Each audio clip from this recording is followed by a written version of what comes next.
Unsubscribe from me right now if you don't want the real fools. Let's go. People are saying that Alassane Ouattara, the president of Ivory Coast, might have kicked the can. There's a whole bunch of talk right now on the social media in the Francosphere, in the Ivory Coast social media cipher and space, that he might have kicked the can, departed, and shuffled off for this mortal coil. This remains to be seen. When it comes to African news, news travels slow because there's a lot of mitigation going on. And the mitigation is that, well, how do we slice this and dice this? How do we pass this on? You know, but there's loads of rumors about people dying in Africa when it comes to the politicians, especially in Ivory Coast. Ivory Coast is a country of secrecy where nobody ever seems to tell the truth. And so people will come up and say that this one is gone, or that one is still alive and they're gone.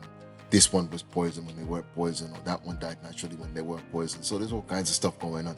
So we're not really sure if Ouattara is alive or if he is not alive, if he is unalive.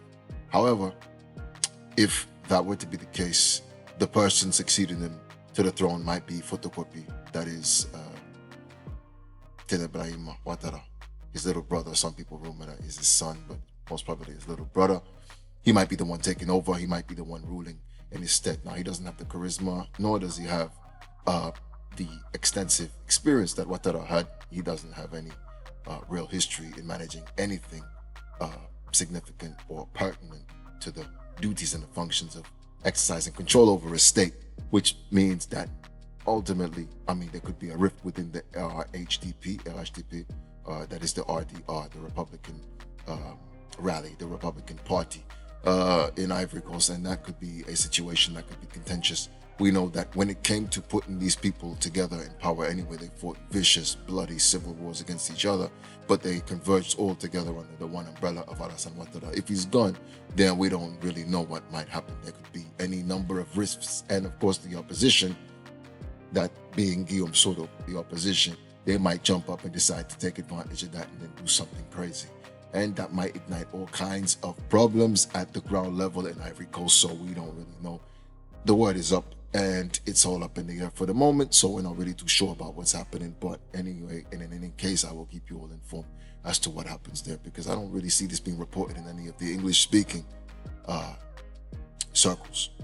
But in the French-speaking circles, this is actually doing the rounds. The word is that the death will be announced on the 27th of May, 2026. That's what they're saying. We don't know.